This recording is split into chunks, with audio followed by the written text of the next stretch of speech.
morning, Warriors. Welcome to the fourth and final for this year's series on cervical reconstruction or cervical rehabilitation. So I'm excited that today we have a live platform with Zoom. So hopefully I'll be able to get to see some of your faces afterwards too when we get into the question and answer period.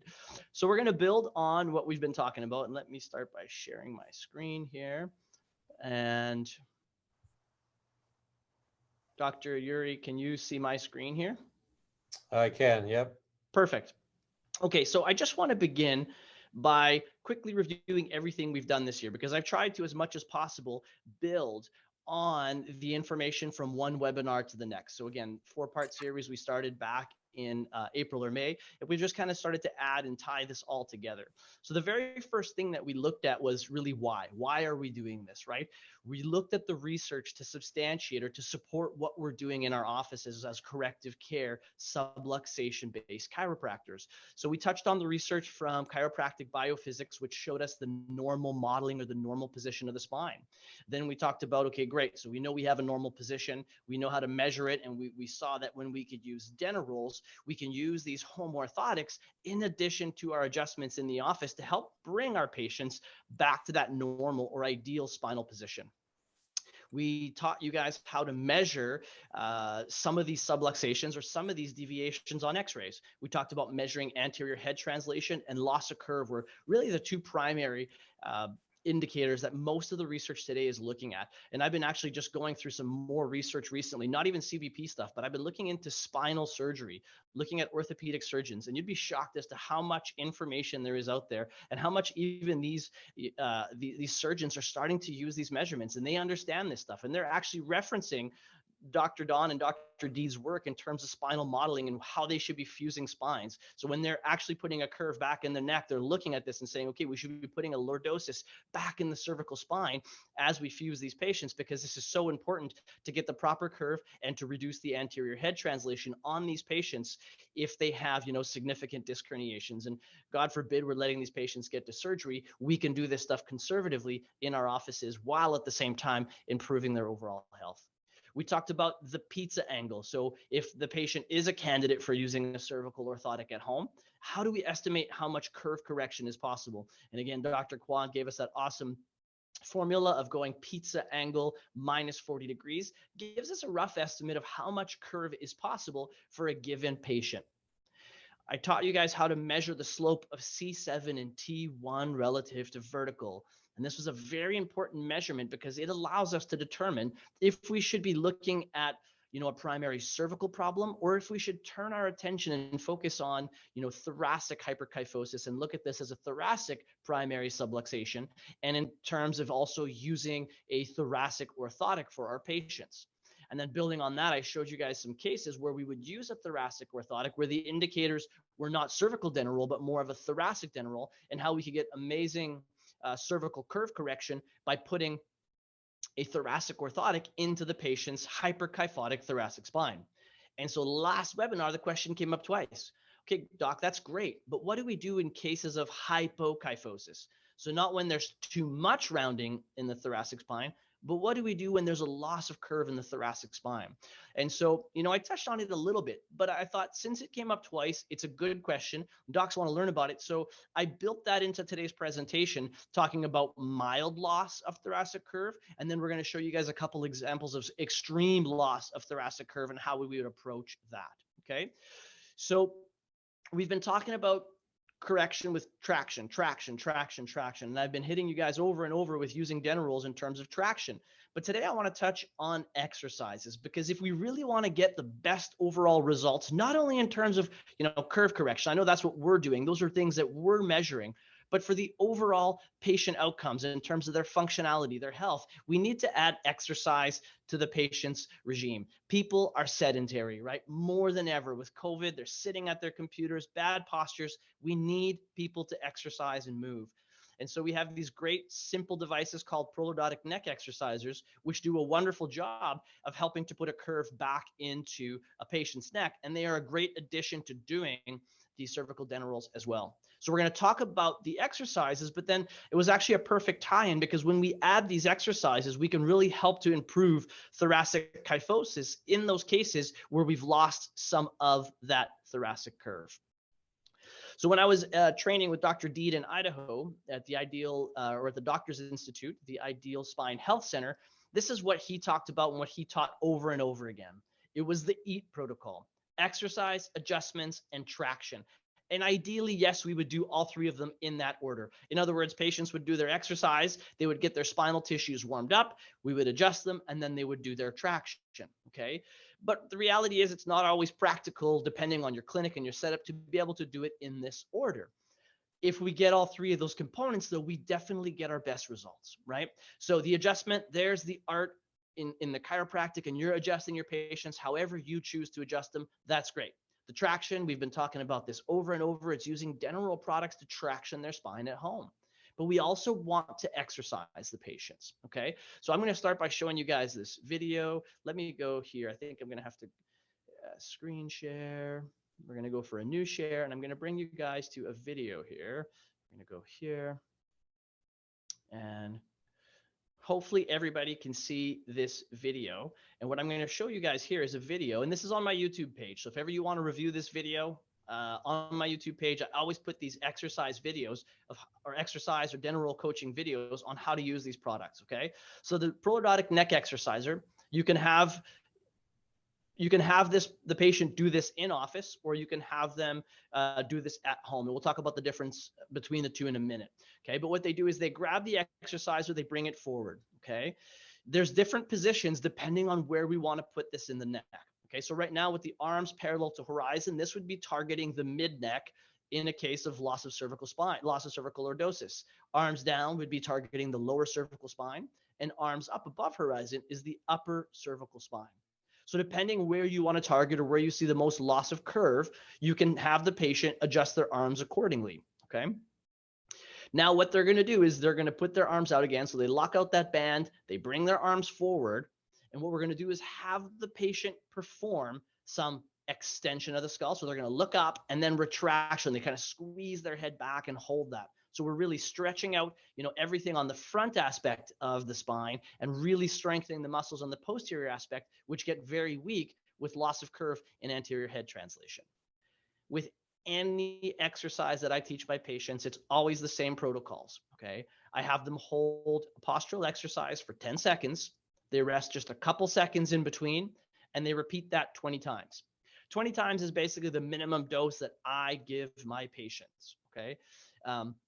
The reality is if we looked at the CPP research, they recommend that patients do 100 reps per day, right? Now that becomes a lot. Not all patients are going to do 100 reps. So I ask my patients to perform 20 repetitions. That's kind of that minimum dose to get us the results that we need, okay? Now, prior to COVID, our office, we had all of our cervical dental roll patients do this exercise in the office, okay?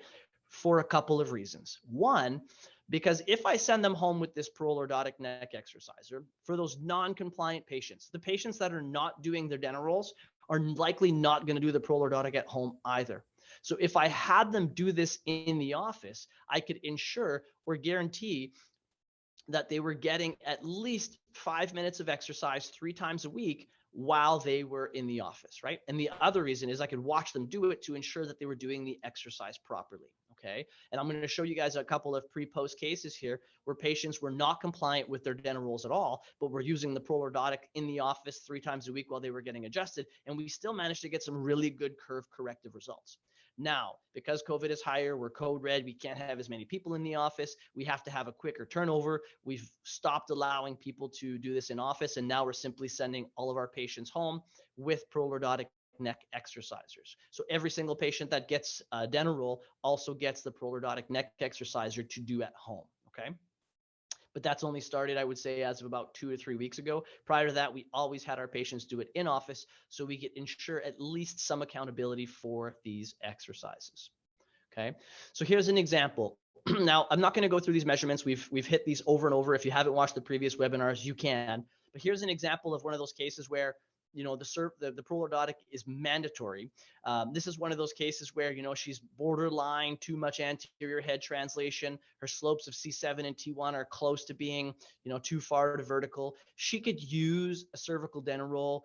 She could use some sort of thoracic orthotic. She kind of falls right in between, but she's 15 years old, extremely flexible, and her head is way far forward. And this is one of those cases where if I did traction alone and I didn't add exercise, the results might not be so great, because in these young flexible patients, they can lay down on a dental roll, they stretch, and as they pop up, their tissues are so elastic, they just recoil back to this terrible position, and they're spending 10 hours a day in this forward flex position on their phones, on their computers, right?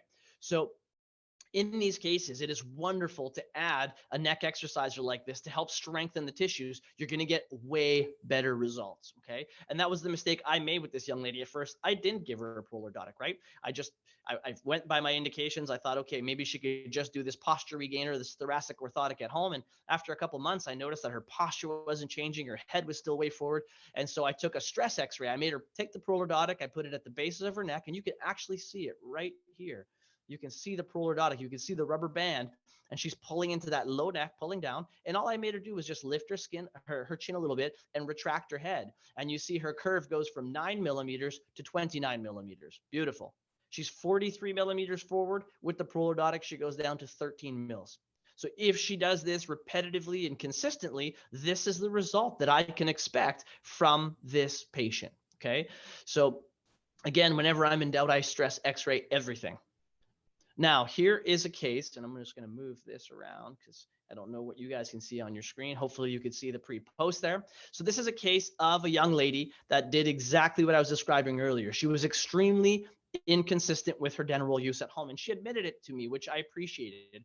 And so we saw her over the course of a year. So over the course of her year correction, I kept asking, are you doing your exercises at home, your dental roll? Nope, nope, nope. She was rarely ever doing it.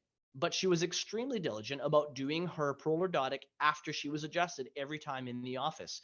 And so this is the type of correction that we got with just pretty much doing exercises. She was 8 degrees before, and she ended up with a 25-degree neck curve. Okay. That's a beautiful change for just adding some exercises for 5 minutes in our office after being adjusted.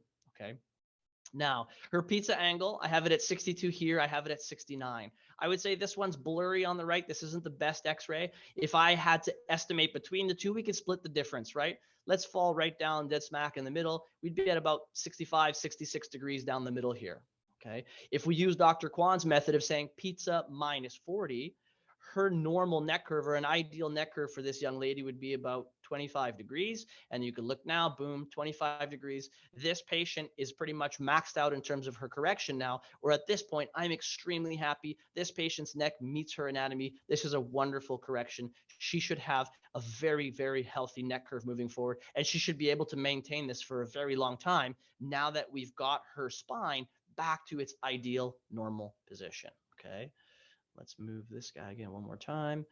Okay, now here's another one. This is a patient who told me right off the bat she was not going to be able to be consistent because she was a traveling nurse. She traveled to the northern communities up in Manitoba. And so I did send her home with both the dental roll and the Pro-Lordotic. And she was decent with the dental roll, but she admitted to doing the Pro-Lordotic more.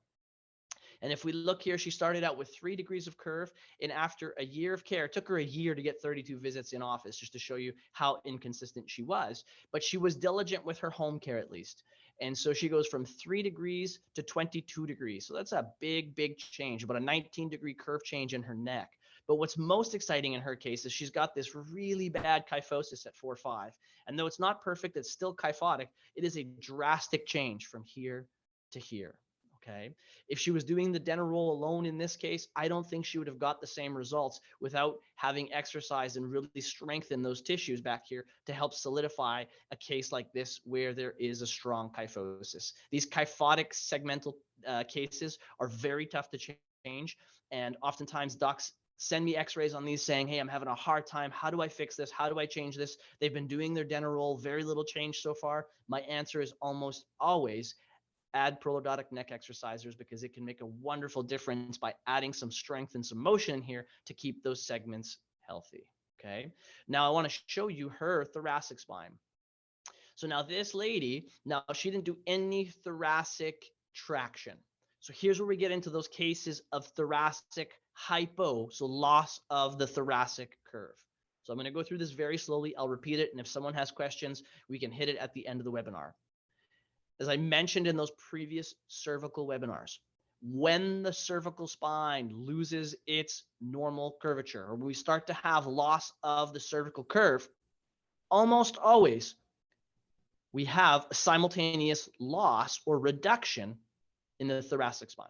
Okay. So when we get loss of the cervical curve, simultaneously, almost always, we get a reduction in the thoracic curve. So as we put a curve back into the neck using the cervical dental roll, using a Pro-Lordotic neck exerciser, we can increase the thoracic kyphosis. Now, this is in cases where it's a mild loss. So we have a slight reduction of a thoracic kyphosis. Okay, when we start getting 50% loss or 50% curve reduction or more, this is not going to work. Okay, it's going to be much more challenging.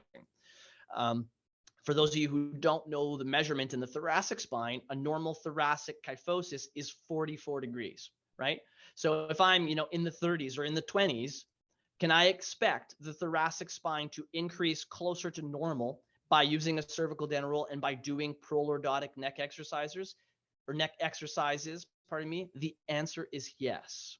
Okay. If you remember, I described that the peak and the very unique design of the cervical dental roll was designed to put curve into the neck, but also to increase thoracic kyphosis, a slight increase in thoracic kyphosis. So here's an example of this lady, right? This was 11 months to complete her 32 visits, but she did the dental roll and the Pro-Lordotic at home, and her thoracic curve was slightly reduced, not crazy, but it was 37.9. And after doing the Pro-Lordotic and the dental roll, she goes up to 41.5. So, we have 3.5 degrees of correction. Again, not crazy, but we didn't do anything to the thoracic spine. This was just retraining those upper thoracic ligaments, retraining those muscles with dental roll and Pro-Lordotic, and you're going to get some thoracic curve improvements. Okay.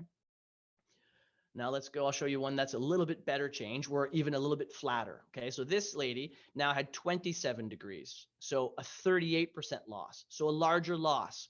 And she was another one. This one here, Flato told me, same thing, not good with her home dental roll at all. This was almost entirely Pro-Lordotic change, but she did her Pro-Lordotic consistently after all of her adjustments. And after 32 visits, we have 10 degrees of cervical curve correction and 5 degrees of thoracic correction.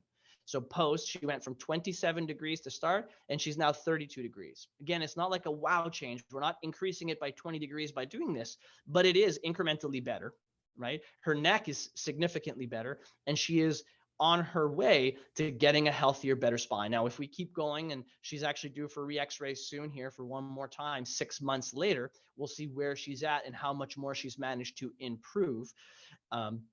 But it's all that to be said, by the addition of these products, we can improve the thoracic kyphosis. Okay. Now, here we go. So now let's talk about cases where I got to move this for myself here, where it's probably more than a 50% thoracic reduction. Okay. So if we look at both of these cases, these are two different types of spines, but they have significant loss of a thoracic kyphosis. Okay. These cases, if I just put a cervical dental roll and I put a Pro-Lordotic under these patients' necks alone, I'm probably not going to make much of a dent in these. These are quite challenging to fix. Okay. I love the challenge on them, but I'm always, I hold my breath to see how much curve change was going to be, because these are generally ones where you have to target all three areas at the same time if you want to create change. So we have two different patterns here. We have the anterior and we have neutral. Both of them, though, you'll notice curve reduction. Okay, let's talk about the neutral one. What I mean by neutral is when we're looking at sagittal balance. Sagittal balance means, forwards or backwards. C1 relative to S1. Okay, depending on the literature, they'll use different landmarks. But, Cole's Notes versions, we're looking at C1 over T1, right? Or in our case with anterior head translation, we talked about C2 over C7. We're basically measuring the same thing. We're looking for balance here. We want to see C1 over T1 over T12 over S1, right? And if we look in this case, it's not perfect, but she's pretty darn close to being in balance the top of the spine over the bottom of the spine. So this is a true loss of curve in all three areas. Okay. This spine is more challenging to change than this spine. Why?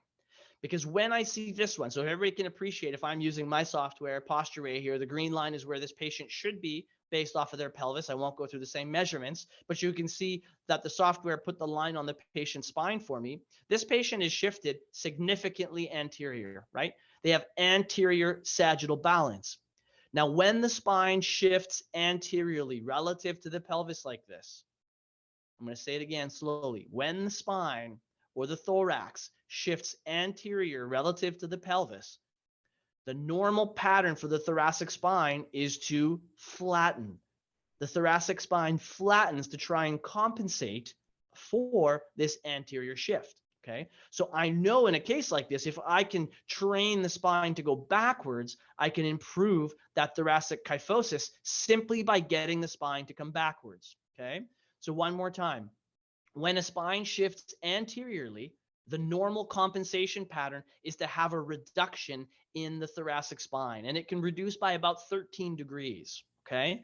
So by shifting it backwards and getting it into a normal position, I can get approximately a 13-degree correction or improvement in the thoracic kyphosis simply by shifting the spine back.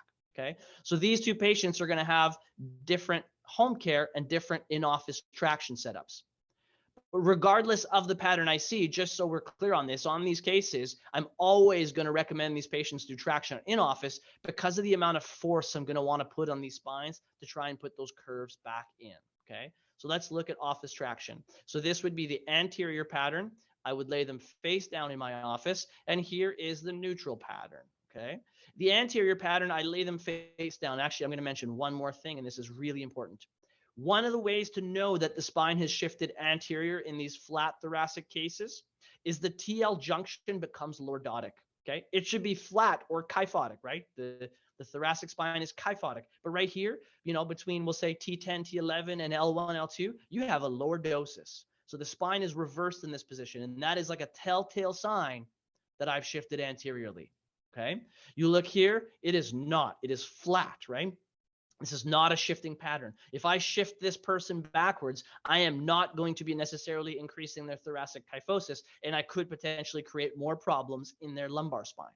So this is the telltale pattern here. I need to pull on that lower kyphotic area, on that lower lordotic area and drive it backwards. So I have these patients, whether in office or at home, lay on their tummy. Okay. So in office, I would build up some blocks at that TL junction. I put a strap and I pull like crazy, right? 100 plus pounds of force pulling back. And you can see that kyphotic change, right? Really pulling hard into that area. I strap the pelvis, I strap the neck to try and improve the neck curve. At home, I have these patients lay prone, so face down on a lumbar unit, right? This is not comfortable. It's challenging, but it can work. So they lay face down at home, and just like this, the peak of my lumbar unit would be right here at the base of the sternum on this patient, and I have them lift their chin, rest on their chin to try and improve the cervical lordosis. In those cases where they have a neutral balance, right, I would do a complex setup like this in office, but for home care, they can lay on their back. Okay, this is the patient that I would need both dental rolls to improve the curve. So in these flat back syndromes like this, that with their neutral balance, I give them a cervical and a lumbar dental roll. In other words, they lay here, this improves the cervical.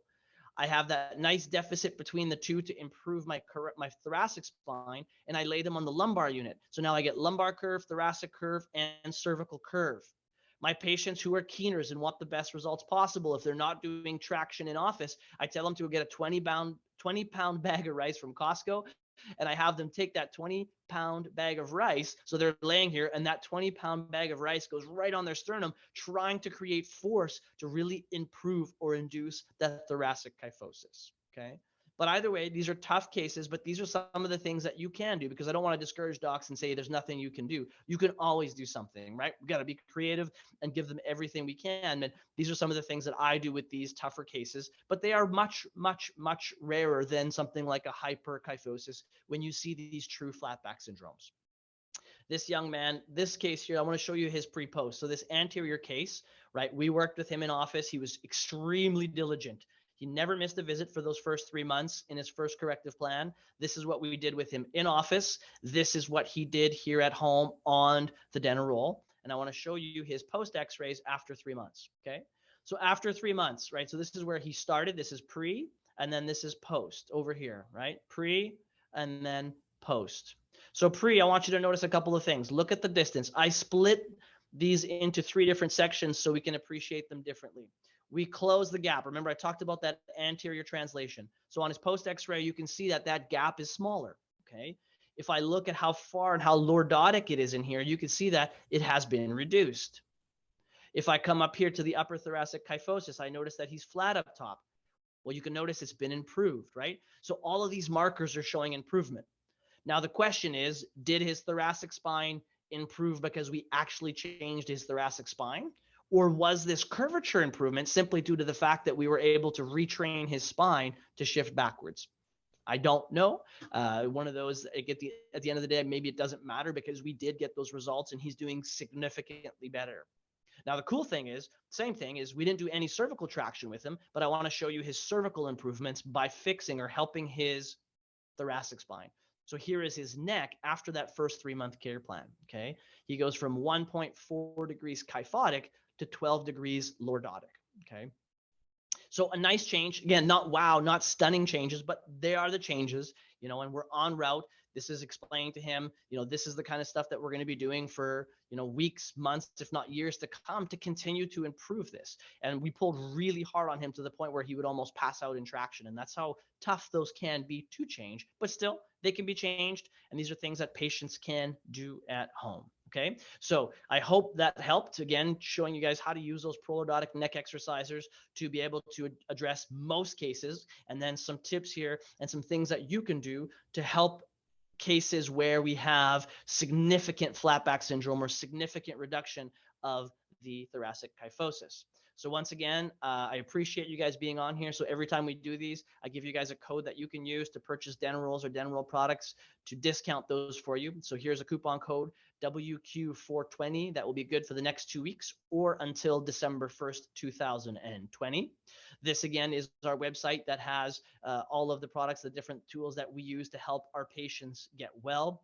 My contact info, again, if this is the first time you're watching one of these, I don't check this email as often. So if you want to get a hold of me ASAP, send me an email to this one with tough cases or any questions that you might have. And lastly, there is my YouTube channel. So if you want to go on YouTube, you absolutely can to find any and all of those videos that I put out there to try and help docs use these orthotic products and dental roll products for the spine. So that's what I have for you guys today. I think we have a good half an hour here. We can open it up for questions, and hopefully we have some questions from some docs. Yeah, I'll start. It's Yuri. Just curious. I mean, my impression from, taking CBP and doing all those semi-annuals years ago was that the thoracic spine is really difficult to change. Yes. Is that because you have the ribs attachments? And I've always kind of assumed that, I mean, other than the kyphosis, that was easier, but you were talking Yes. the flat thoracic spine, that must be really challenging relative to a C-spine or an L-spine.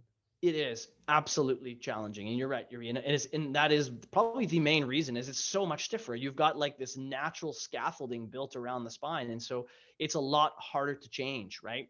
And so, the thoracic hyperkyphosis is much easier to change because you can have the fulcrum right in the middle of the back. They lay on there, the weight of the head, the weight of the rib cage can help open it up. And it's much easier to stretch it open than it is to try and round it and push it back into position. Much, much easier. So yeah, some of those thoracic hyperkyphosis cases, we definitely get decent results in flattening them from the side. But those flat cases, they are challenging, but you don't see them as much, right? Those are few and far between. And sometimes there's some genetic components too. You start measuring, like we talked about the pizza angle. Maybe they have like a 40-degree pizza angle or a very low pizza angle in their neck. And so they're going to be genetically prone to having a flat cervical spine, a flat thoracic spine. The downfall for those patients is though there's the genetic component, we can only control so much of it. We can put as much curve as we can, and those patients are going to have weaker spines. They're going to be more likely to be injured. They're going to require more care from us. They need to be under care probably more consistently than the patient that has a good curve, because they're weaker, more likely to buckle, and more likely to have problems. So even though we can't always change the curve, doesn't mean the fact that we shouldn't be working with them. To the contrary, those are the patients that probably need the most amount of care from us. So what would you recommend as far as, what kind of outcome are you suggesting the patient should expect? Are you going like, this is just really tough and we'll see how it goes? Or are you actually saying, giving a prognosis? Are you talking about the flat ones, like the flat thoracic spines? Well, let's talk about both, like the flat and the more commonly the kyphotic. So in the hyperkyphotic spines, the way that I know if they're going to change is you lay them face down. So if I'm doing my exam, right, and I'm standing them up, I'm looking at their posture, and I'll explain to them, okay, I can see before even taking my x-ray. Oftentimes in hyperkyphotic cases, you can see it, right? You can see that kind of the hump back, if you will, the rounding in the shoulders. And then if I notice that it looks like they're kyphotic, when you lay them prone, right, you're going to go do your spinal exam. And I don't know if you guys do spinal exams prone. As soon as, we've gone through things with patients, we have them lay down in the exam room and we do our spinal exam. If they lay down and you can see a clear hump or a bump on their back, that is not a good sign. That is a sign that that spine is likely not going to change. If they lay down and that hump that you saw standing gets significantly better when they're laying down, that means they're quite flexible, and there's a really good chance that we're going to be able to flatten it. So part of it is that patient's flexibility, but you don't really know if their kyphotic spine is flexible until they lay down. So you see it when they're standing. Oftentimes I'll just have them round their shoulders and bend forward and see how prominent it is. Okay, yes, I can see there's that bump there. They lay face down on my table. The bump looks the same. It's not going to change much. If they lay down face down on my table and you can push and you can feel some good tissue flexibility and it flattens a bit, then I have good hopes in telling them that, yeah, I think we're going to be able to change this. But typically what I'll tell them is, I'll tell them I've had great results with this in the past. Oftentimes we can change it and sometimes we can't. I tell them you could be one of those outliers that may not change. So I don't want to get their hopes up and that we can't correct it. But I explain that we're going to be not only looking at their x-rays, but we measure functional change, right? So we do different things like heart rate variability, and, we're taking outcome measures on them. Like we make them do a quality of life questionnaire called the SF-36. And so sometimes I don't get those curve changes. It happens. But I'll tell the patient, like, hey, listen, you answered this quality of life questionnaire. Like your quality of life is 25, 50% better than it was 6 months ago.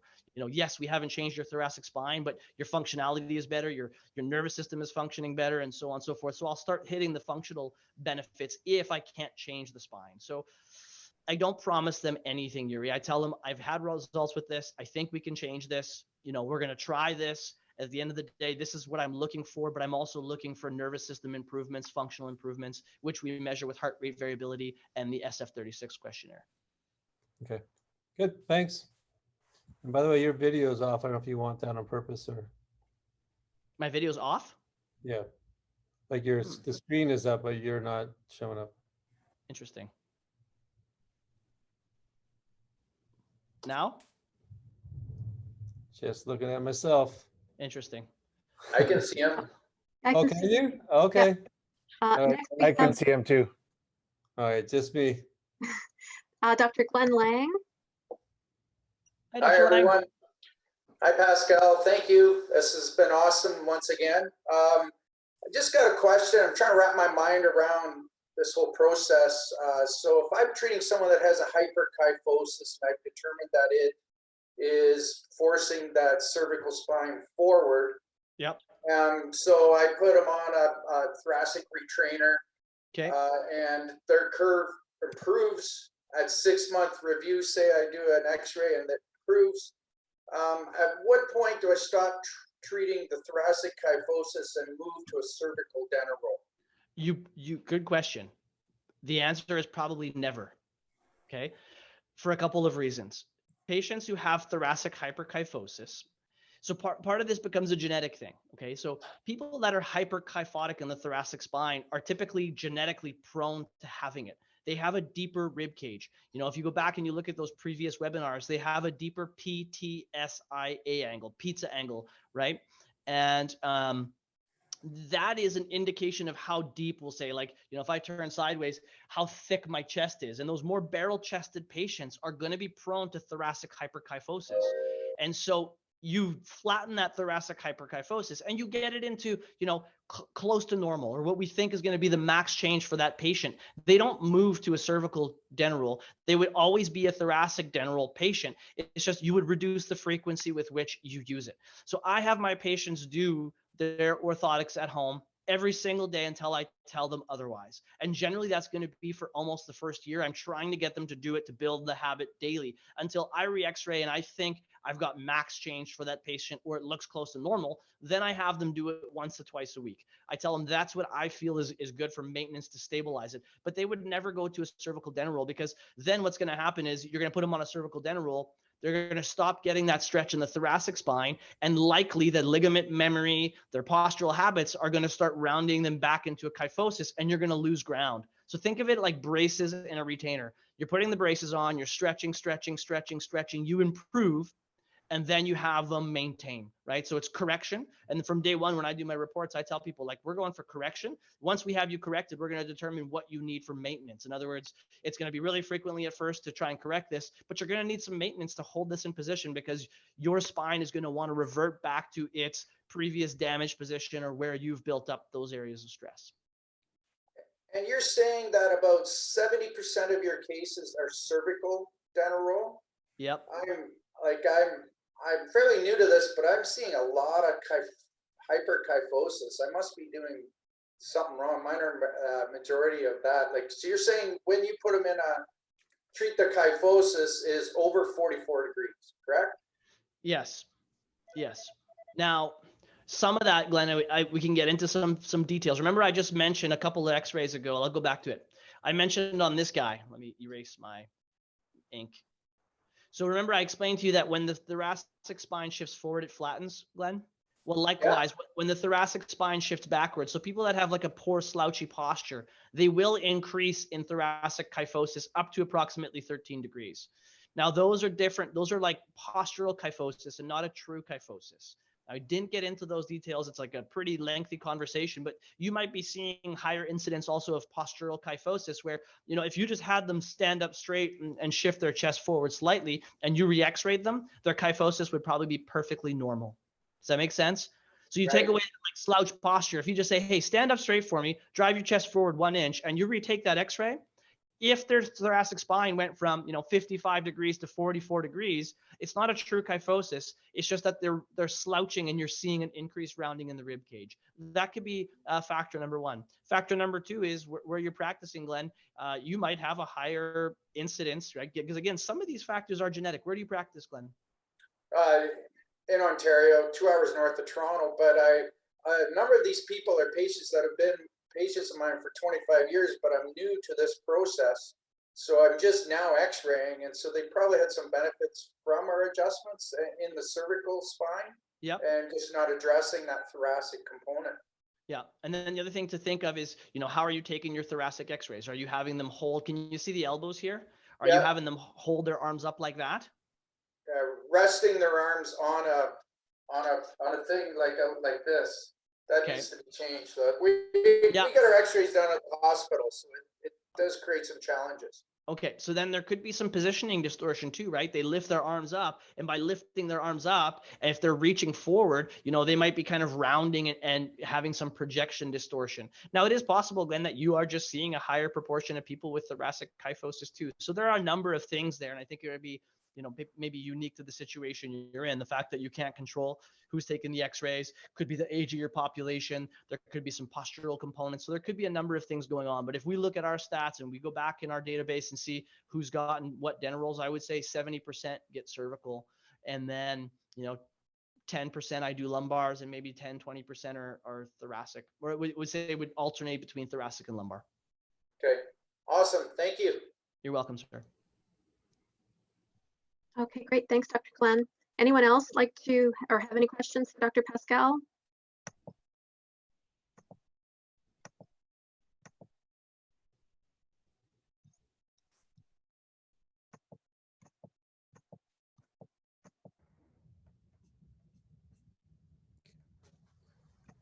So we're getting crickets here. Yeah, it's quiet. Well, Warriors, anybody got a question? We'll finish it up. I have another one. For sure. I'll keep talking. I just don't want to hog the show.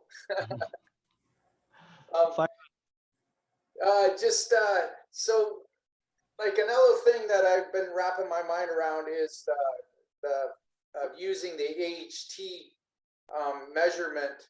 And you're saying ideally it should be 0, but there's a 15-degree allowance, right? Or sorry, 15 millimeter allowance on that. Great question. Great question. Go on, keep going if you're not done. So how often do you do the retraction exercises along with that to correct that? And how far do you go? Like, are you happy with 15 millimeters, or do you go for 0? Great question, Glenn. So here's how I'm going to answer this. I wish sometimes it was always like black and white, straightforward. Now, remember, were you on the very first webinar where I talked about the cervical research? Yes. Do you remember I talked about they took 400 subjects. Okay, they built a mathematical model based off of what they had seen. So they built this mathematical engineering model of what they thought the spine should look like, which means a 42-degree curve and 0 millimeters of anterior head translation. Okay. Then they compared that. They took 400 x-rays of a population of patients who were getting care in a office, I believe it was Massachusetts. And what they did was they looked at those 400 people and they averaged out the stats to see what was the average curve. What did the average curve look like? And the average lordosis was 34 degrees. So not 42, right? So the population normal or population average was 34 with 15 millimeters of anterior head translation. That was the average amount of anterior head translation. So, am I happy with 15 millimeters or less? To answer your question, yes, that's what I try and go for. The shallower their pizza angle, okay, I'll say this really slowly, the smaller, the lower their pizza angle. Because remember, a normal pizza was, 75 or less, 75-ish, 73 to 75. In a case like that, I'd want to have, as close to, 15 to 0 as possible. But if the pizza angle is higher and higher, Glenn, like 80s and 90s, they're almost always going to be left with more anterior head translation because they have a stronger thoracic kyphosis driving their head forward. So part of it is also based off of the measurements of the pizza angle. In other words, that patient's morphology, that patient's genetics. So lower pizza angles, I'm going to try and get their head closer to 0 because they have shallower inlets, they have shallower spines. Right. I'm trying to get everybody 15 millimeters or less because that's what the data shows us is best. But if a patient ends up with, 16, 17, their neck curve looks good, they're functioning better, all of their questionnaires are getting better, am I going to keep cranking on them trying to get their head back? No, I'm happy with that. I'll try and maintain them there, right? And so the head retraction exercise, I rarely do head retraction, Glenn, because if I have you, like if you have a loss of curve, and you don't have that specific pattern we talked about in one of the previous webinars, if I just have you bring your head back, right, and you have a straight military neck, you're not putting any curve in there. Okay, so we have to be very careful with that. That's why the Pro-Lordotic is better, because it helps to retract the head while inducing curve. So I rarely have patients do head retraction. Rarely. I typically have them do Pro-Lordotics because it brings the head back while inducing cervical curve. That makes sense. Now I will have patients do that. Every single patient for me that gets a cervical dental roll gets that exercise. It's dental rolls and that Pro-Lordotic, whether it's in the office or at home. And just like that, like let's say generally what I do is I take an x-ray at 3 months. We do our first care plan. Then we follow them through to the end of the year. At the end of the year, if they can stay consistent, that's generally what I feel I'm getting max correction of what I'm going to see in their spine. At that point, I move them down to their maintenance home care, and that's once a week for both Pro-Lordotic and dental roll. And if they want to fill their boots and do it multiple times a week because they get the functional benefits, they're exercising, any input that they put into their spine on their own too is only going to help them stay in a better position and stay healthier. So they can continue to do it as much as they want, but that's how I proceed in my office. Okay, just one last quick question then. Yes. I have, and it's probably not a quick answer, but anyways, I have a patient currently that has an unstable C4-5 segment with a kyphotic C-spine. Is the dental roll contraindicated? When you say unstable, define instability for you, Glenn. Are we talking about, like, is it anterior listhesis? Like, you see an anterior listhesis? No, but what we did is we took her back. We did send her back to the hospital for flexion extension x-rays to see how unstable it is, but you can feel clunking in there on palpation. There's definitely some concerns. I haven't got the confirmation back on these x-rays yet, on those specialty views. Okay. Okay. Well, first things first, Glenn, I wish I had short answers. And I think that's part of one of my problems is I can't keep things concise. I'd probably do a better job if I could. But all that to be said, is it a contraindication? I would say it's relative, meaning potentially. And how do you know? In that case, since you can't take a stress film on the dental roll, I would try it with the patient in office. You'd want to put the peak of the dental roll, approximately C4 or 5, at the peak of the kyphosis and see how do they feel, right? Oftentimes those really kyphotic segments, those are very damaged segments, okay? Just so you know. And when the cervical spine goes into a kyphosis, you get loss of blood flow to the brain, okay? And so those patients are going to lay on the dental roll and they're going to have a massive shock to their nervous system because they're going from a really broken kyphotic position into a lordosis. So you're probably getting, if it's a 10-degree kyphosis, they're going into 10 degrees of lordosis. There's a 20-degree change at one segment. Their brain is saying like, what the heck is going on here? They got improved blood flow to their brain. And so they can get dizzy on the dental roll. That's probably the biggest contraindication for those kyphotic segments. So you just want to make sure that you're not sending them home without proper instructions and making sure that they're not getting dizzy and, vomiting or getting really nauseous on the dental roll, then saying, I'm never using this again, Dr. Lang. So those cases, I just try it in the office a couple of times before I send them home with it. But you want to make sure that you get the peak pretty close to the apex of the kyphosis, slightly below. And as long as they're not getting nauseous or they're not getting any kind of abnormal, weird symptoms tingling into their hands, by all means, send them home. They need it. And just like I had shown you in that previous case, I'll go back up a couple of slides. Like this case here, you see this is a perfect example. It's a 15-degree kyphosis at that segment, Glenn, right? She got nauseous. I tried her a few times in the office. Oh, she didn't like it. Strong symptoms at first. And, we just went nice and slow, a couple of minutes at a time. And even, the dental roll guide says 3 minutes to start. I would do 90 seconds with her. But I also added the Pro-Lordotic so she could start by exercising, creating extension in there without just laying on the dental roll like a quick shock to the spine and shock to the system. And she got to the point where she could do both consistently without any issues. Okay. So we put the peak on her right at about C5, maybe C6 at the lowest. You don't want to go too low and you don't want to go above. Okay. But try it in office. They should be able to do okay on it. It's not an absolute contraindication at all. As a matter of fact, they got to reverse that. Otherwise, those end plates are going to die. This is a very bad neck if you don't reverse that kyphosis. Thank you. Awesome as usual. Thank you, sir. Hey, Pascal, I've got another question. Please. If you're, so when I do exercise, I haven't used the instrument that you're using, but I'm just basically having people lie prone. Mm-hmm. They have a fairly neutral thoracic kyphosis. They have an anterior translation. Okay. Loss of curve, and then they'll do like they'll retract first. I kind of cue them that their thoracic spine moves first, head follows, and then when they finish, they look up towards the ceiling. Yeah. So they're restoring the curve at the top, and we do 3 sets of 15 as far as home care goes, at least once a day. Yeah. That's kind of what I think Michael Hall from Brain DC does it that way. Okay. That's an effective. Yes. Yes. Now, the thing is with that is generally you're going to create a couple of things. Okay. There's going to be what's called thoracic extension. They're going to lift their thoracic spine and lift backwards. So it's going to flatten the thoracic spine a little bit potentially because of the motion and the exercise. I do that exercise a ton with a lot of patients because it is an effective way to retract the head. And especially those patients I find I'll do that with, Yuri, is they have head translation and they're rounded in the shoulders, their whole posture or balance is leaning forward. I will give them that exercise. Absolutely. Now, again, the hard part there is you can't really take out the thoracic spine and it can flatten the thoracic spine. So, I would select that one personally according to what that patient's thoracic spine looks like. If they're a little bit more rounded and hyperkyphotic, that is a perfect exercise for them. If they're flatter in the thoracic spine, then I would move to something like the Pro-Lordotic because it'll help to round the rib cage at the same time as we put the cervical curve back in. So it would be a little bit patient dependent, but it is a great exercise and it is absolutely one of my go-to. Okay, thank you. You're welcome. Dr. Greg Zoldi has his hand up. Go ahead, Dr. Greg.